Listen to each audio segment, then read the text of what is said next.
You have heard a lot of success stories. You have heard millionaires, billionaires, and I'm talking to Jeff Bezos, the Elon Musks, and even in your local area, your country where you are, you've heard millionaires and billionaires in these countries and local to you who have spoken about their story. And no matter how many times these stories are being told, there is always a common factor that creates the success that they speak about. So I want to use this video to figure out exactly what the mentality is that made me a millionaire by 27. How did I do that? And how was I able to take my story, my pain, and my desire to make more money, my desire to be a lot more happier, my desire to be able to take care of my family and impact more people so much that I was able to create the finances that I have today. Success in any field is not an easy task. You've heard people say that the first 100,000 is very difficult to make. My journey has been very much different to what the popular people, the people that are changing and controlling the narrative usually to speak about. So I grew up in a very small village in Ghana,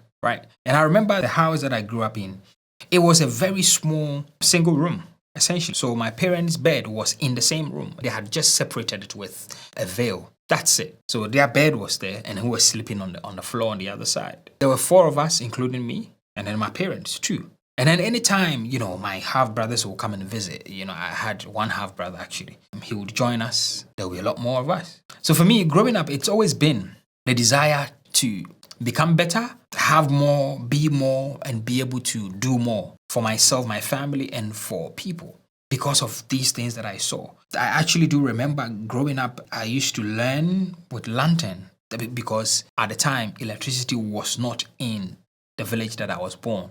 It came a couple of years, later, but at the time, I remember that there was no electricity. Our struggles, this is not unique to many people, especially in Africa. But you see, there are poor people everywhere. There are poor people in the West and there are poor people in Africa. So my journey moved from Ghana to the UK. And I like to think that the story in Ghana is actually what became the catalyst to push me to do very well in London, because the big part of my business is in the UK and it's done amazing. And I'll tell you how. The exact mentality that creates success, especially in my case. Apart from all the books that people talk about, the movies, the mentors you have to follow, the influences you have to follow, all of that. There's an actual mentality behind it. And by the end of this video, you'll be able to figure out exactly what that mentality is. So then the time came when, I had to then come to London. I was 14 and a half, 15 years when I came to London. And when we were coming, it was just me and the other side of the family, which is my half-brothers on my dad's side. So we moved to London and the situation was not much different. The only difference is the fact that, we're now in London. It's different from Africa. But however, the situation at home was not much different. Because remember, even in Africa, where I grew up in and where I'm from, there were people that were still very wealthy. But it's your home situation, it's your circumstance, your personal circumstances is what is really going to push you to become successful if you really want to and have the desire to. So then in London, somewhere in Forest Gate, same situation. A 2-bedroom house, but we lived in a small room and, we had a bunk bed, teenagers. There were 5 of us staying in the room. And amazingly, it reminded me of a similar situation as in when I was younger, back in the village. I remember having conversations with my brother, in London, saying, are we actually sure that we're in London? Because the surroundings of this place actually feels like somewhere in Accra, because at the time we didn't even know Accra much, right? That was a funny thing we used to say. Yeah, my dad did amazing for what he did for us. But you see, in the situation today, reflecting back on everything that happened in our lives, all the siblings that we stayed in the same room back in Ghana, the same situation, the same conditions. Look, by God's grace, I'm the only person that has been able to use a certain mentality to create financial success. On the other side, it's the same thing. Even those of us that went to London. So I really just want you to understand that you can have people that come from the same situation, the same conditions.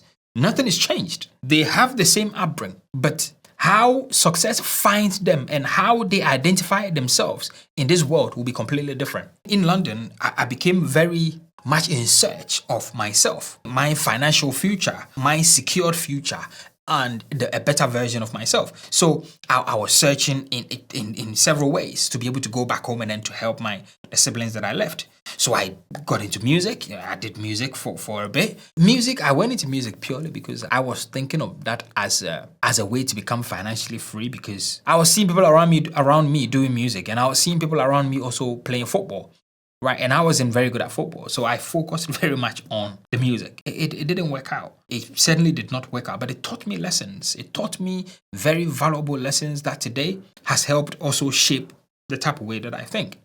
So the mentality is such that when you are in search of yourself and you begin to question why things are going the way they are and why people are more fortunate than you are, and then you flip that to take accountability and say, well, the people have a better way of living and they have the financial freedom because maybe their parents, set the path for them, or they've worked hard enough to get what they have. So the only way to also be able to get it is not to sit and blame your parents, your siblings, and your friends, relatives, every other person, but actually to be accountable and take that journey on for yourself. Because only you can save yourself. We've been put here to evolve, to become better. And I learned that very early. Like, it dawned on me very early in my search that that's exactly what I needed to do. So I moved on to do, computer repairs, services, create YouTube accounts, so much, because I felt that I lacked something when I was young. I lacked the ability to enjoy my childhood because I can't even remember celebrating a birthday when I was young. The first birthday that I celebrated was what I did for myself at university. But anyway, that's just by the way. Let's go back to the mentality. But it's just to let you know that sometimes the way our childhood pain can play back while we're growing up can be a very good way to move towards the pleasure that we seek, what we didn't have, what we've been deprived of, and what we didn't get. It can really be a way of, moving towards a better financial future or the better life that we think we deserve. So then when I had the chance to go to university, I studied pharmacy. And that was, again, a strategic move because I was torn between going to do medicine, becoming a dentist, or becoming a pharmacist. And very quickly, I figured out that if I became a pharmacist, I can go into manufacturing, create my own skincare products, my own pharmaceuticals. I can learn how to actually make the medicine and then get people to do the work for me, right? So I create the medicine and get the shops to do the work for me. As young as I was, these were the reason why I chose the course that I did. So I did it. Just before I graduated, I had a huge struggle where, I couldn't really pass through the third year. I was struggling. It was a difficult moment at university. And then my business partner now gave me a book, Gifted Hands. And during the time that I was struggling and I read the book, it felt like a bridge had been formed between what I can't do and what the possibilities were. So I went back to my revision after reading the book, passed the course, became a pharmacist. But you see, this is the truth. During these times, even though I was on campus, I was still living with my parents. And I had already told myself that there is no way that I'm going to move out of my parents' house without saving enough money to buy my own house. So I want to essentially move to a flat that I own or a house that I own on mortgage. And that's exactly what I did. So I told my girlfriend at the time, my wife now, that we need to buy a place. So we bought a place and then we moved in. I moved into that place before we got married. And again, that was a very strategic move because today, thinking back at it, this mentality was so strong on me that I just want to save enough money to be able to buy a place. When the thought came to buy, I didn't have enough money. So my wife now had to support for us to get a place. When we got exactly 2 years, we took money out of the existing property and then we bought a bigger place for the family because obviously the family was growing. But at that time, my business has also taken off heavily because that business was started a year after I finished university. I worked for a year and a half. And I'll show you an image of when I did my last day at work, when I quit my job to go and focus on my business full time. The business was registered 14th September 2014. And then by 2015, it had kicked off. And 2013 was when I finished my pharmacy registration. So I only worked for about a year and a half. And then I went into the business full time. Well, this is what I used to do. I used to monitor the orders in the business on my phone and in my email. And when we did get an order, I would finish from work at 5, get to workplace at 30 minutes past 5. And then I'll get to the workplace, pack it all up, drop it in the post early in the morning, and then get to work. This is how I used to do it. And when I felt that the business needed me, there was no worker. It was just me managing the business. And then every now and then I would have somebody else that would pop in to check up things, to receive deliveries for me here and there, until I felt the business needed me. And then I quit the job to do it full time. This is one person that stood in the business, stayed in the business to make sure that everything was going to work out. To the number of staff members that we have today, the type of orders that we are. Exactly. You see, when you really look into what has created this success, it's been saving, having a desire to be better, and putting money into property, taking money out of the property, growing my business while maintaining a job, and seeing as the business has gotten to a level where, I can spend my time in there, dedicate my effort to make sure it works out. I remember between 2016 to 2018, the business had already turned over 3.5 million. We had already done like a great turnover. So I just want to take you through the timeline for you to understand exactly the point where I realized that, we've just hit the million mark. And I'm talking big turnover of the business. By the time I was 27, my business was turning over 3 million. I already had 2 properties, and I had a property even in Ghana as well. So I had worked so hard between myself and my business partner to be able to realize this. And then, of course, it always happens. It takes a dip. It takes a dip. After you realize that, it takes a dip because it's a new learning for you, right? So it goes like this, and then now it becomes very stable at some point. But if you haven't picked up the exact mentality now, I want to take you through the exact mentality that I've just described to you in case you missed it in the story.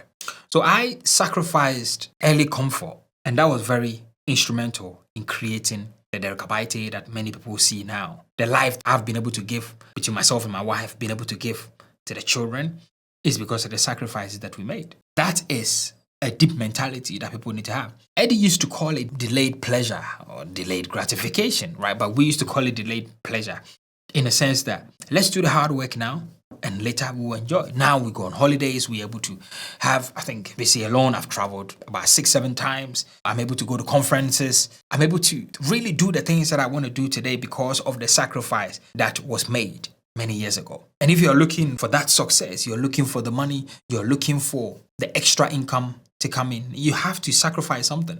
So what price are you willing, to pay for the success that you're looking for?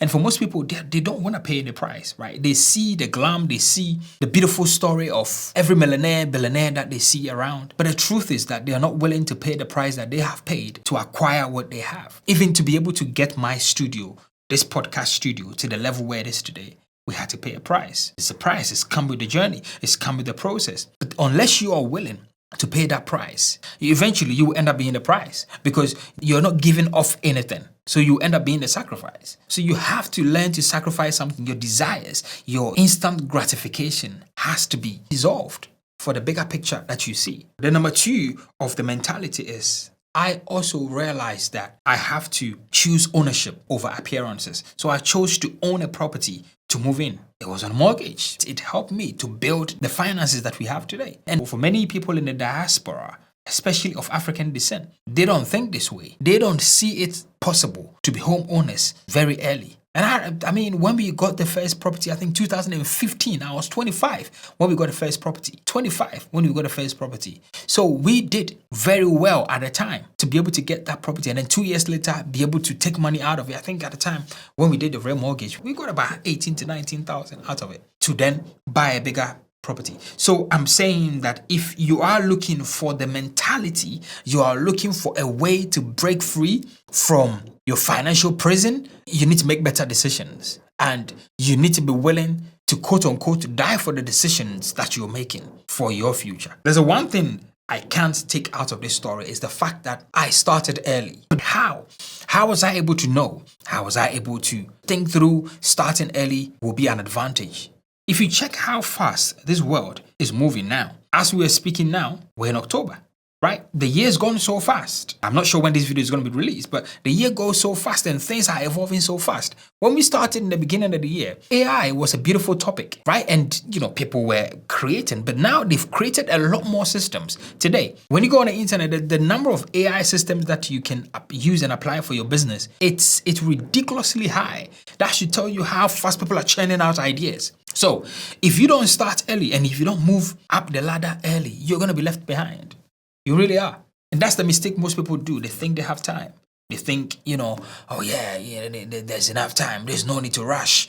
Yep, you may not need to rush, but you need to learn how to execute fast at a very fast pace to get what you want out of this world. Because the real truth is that most people that say that, I don't need to rush, Colonel Sanders, did it in his 60s, so I might be able to do it. That's just one in how many? And for the longer you wait, the longer you delay your dreams. You might waste out on the energy that you have because you may not have that energy tomorrow. So if you have something that you really want to do, this is the best time to start. And also be able to understand that everything that you fear, isn't this such a difficult way to live? Living in the fear of failure, the fear of missing out, the fear of heights, the fear of death. That's a very difficult way to live because that also means that you have such a power in you, but then you're using the power wrongly because you can harbor all of this power as in fear inside of you. But what you really need to do is to be able to flip that so you can live really fully. Because all this fear that people keep on them, the fear of failing, the fear of missing out, the fear of trusting people, it's a really difficult way to live your life. You become very unfulfilled and you can't make anything out of your life if you allow these emotions to take over your God-given self. Well, thank you so much for listening. And I speak to people every 2 weeks in my community. And we answer questions, we take them through how they can break free from a lot of these limiting beliefs, and they can also create the life that they want and develop the mentality of success, because it's an actual mentality, a step by step that you have to learn how to adapt it to your own life. So I'll leave the details in the description. So check in the description and subscribe as well and become part of the family. Thank you so much.